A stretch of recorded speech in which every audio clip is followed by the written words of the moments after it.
our breeding program focuses on drought and high temperature, insects, and mycotoxin.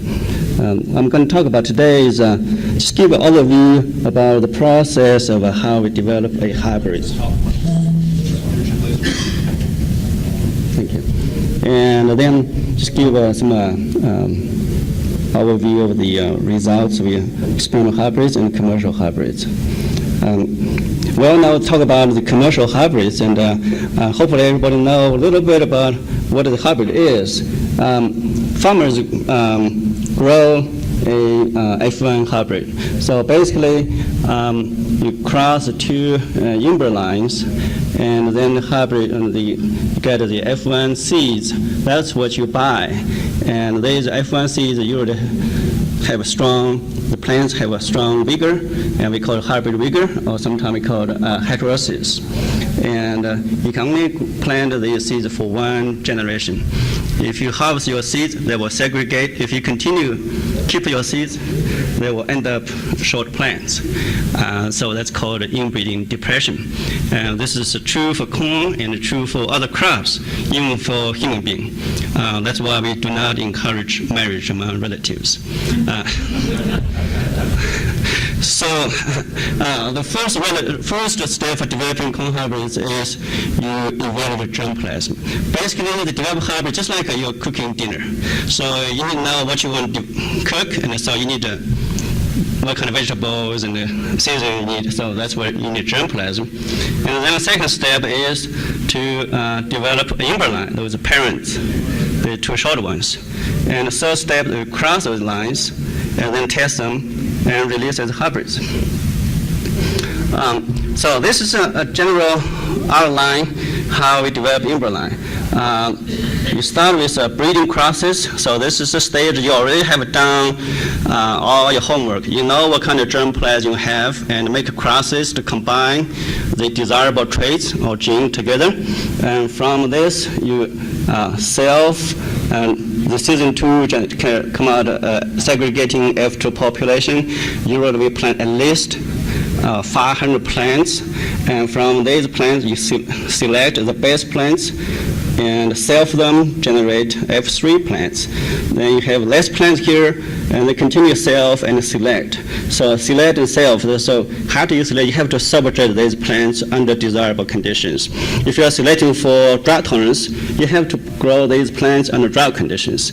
If you want to select for disease resistance, you got to have inoculate disease or use a DNA marker to select this. So you take at least 9 seasons to come out a pure embryo line. That will be the line that fix, so no longer segregate. Most time we need 8 generations to come out a embryo line. So if you have 2 seasons 1 year, 1 season in Texas and winter time you grow in Puerto Rico or Hawaii, so you can have 2 seasons. So develop embryo line take about minimum 3 years. And you're not done yet, you just come out embryo line. But if you're a wheat breeder, you can already have variety. For corn breeding, you're halfway through. So you need to cross these lines. And let me go back. Now the new breeding methods is called double haplobreed technology. Require only 2 years. So you got a breeding process and cross with haploinducer, and you can come out of haplo seeds. In this way, the pollen genes from pollen do not get into the seeds. They only help in produce the seeds. And then we pick up the seeds and you grow the seeds, and then double chromosome. And what you harvest the seeds are pure embryo line. So in 2 seasons, you can come out embryo line. So this has become a very popular method in corn. And I believe the wheat breeders starting using this technology for breeding. What they do is they use corn pollens, induce seed development, and then do embryo rescue. I'm going to skip this. So after you develop embryo line, then you cross line to produce hybrids. So basically you have a parent 1 and a parent 2. So these 2 lines have, one is a female line, one is a male line. But each line has different desirable traits. When you combine, you make hybrids. These hybrids carry both unique traits. And this is last step to step some genes. For example, today's the smart stack corn hybrids, they have 8 genes. So those are 2 herbicide-tolerant genes and 6 Bt genes. Some genes may be in parent 1, some gene in parent 2. When you cross them and make hybrids, your hybrid carry all the genes. Okay. And when you make cross, not all cross are good. A lot of them are ugly. And the bad part is in the corn breed, good inbred lines that look ugly, but they produce good babies. So that's a lot challenging. Okay, so you have to grow a lot of F1 crosses and grow in multiple environments, and this is most expensive.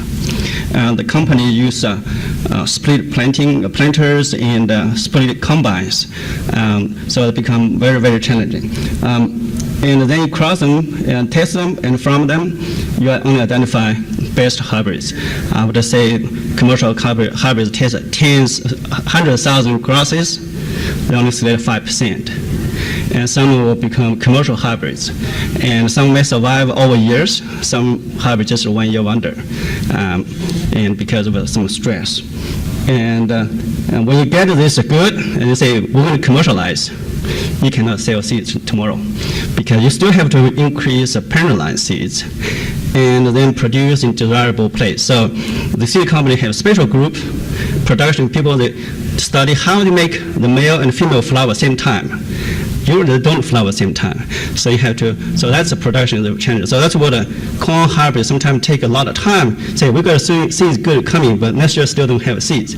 A lot of things happening here. So it's not like a wheat. You harvest it, you bag them, you harvest it, you can continue. But corn takes a lot more effort. So this process takes at least 2 to 4 years. So from the breeding for inbred line to hybrid, usually take up to 10 years. But with new technology, maybe take 5-6 years. Okay.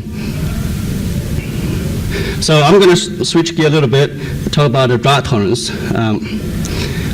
So drought is a very complex trait. It's not like a BT and commercial herbicide tolerance. So if you have a drought tolerant traits, it's going to be incremental. So it's not going to be like a black and white. Sometimes it's hard to evaluate. If you get a good hybrids, supposed to be very good, but maybe you have a common small widespread the byproduct effect of gene effect. So it's very challenging. So you got to be good at everything because the only way you can look at drought tolerance in farmers' field is yield. For herbicide tolerant spray that survive, the yield difference. Okay, so also for drought tolerance, you have to have your corn to be tolerant to high temperature. Last year was a good example why we need heat tolerance. When I talked to the company Pioneer Monsanto in Iowa, said, "Oh no, we don't need the heat tolerance because most time we have a drought is not that hot." It turned to be when they have a drought, they really have a hot temperature. Okay, so and you don't see this too often in your farmer, your producer field because heat sensitivity tend to be recessive. When you make crosses, you cover the heat sensitivity a little bit, but you can see the leaf firings, the tassel blasted. Those plants do not have pollen. And I'm sure last year some of your field may see this one because you keep watering, the plants dried up because it's mostly will be the heat sensitivity, continue the high temperature. Okay? And sometimes if you see your silk is okay, but they keep growing, it's because your pollen is dead. When the silk is not fertilized, the silk will continue to grow until they find some pollen to fertilize. So once it's fertilized, the silk will stop growing. So when you see this long silk, it's indication of pollen heat sensitivity. Okay. So the new subject is currently those physiological measurement is useful to explain why this hybrid is heat tolerant, drought tolerant. But we have not utilized these physiological traits to selection because it's tedious and cannot handle large number of materials. But once you translate the physiological traits to DNA marker, you can make a large selection. So the most predominant way to select drought tolerance right now is hybrid plants under so-called manage drought stress. To manage, I'm going to skip this one real quick. Is you can use the control irrigation. Breeders, most companies for breeding purpose use a drip irrigation. You can control precisely how much water you want it and how much drought stress progress.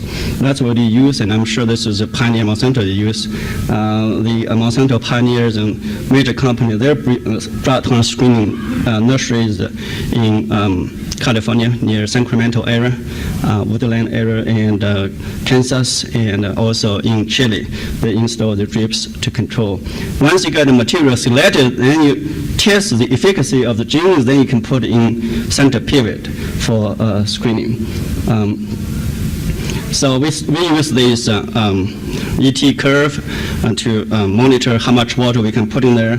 And during the process, you rate plant leaf rollings and plant height, stakerings, and also a lot of ear traits.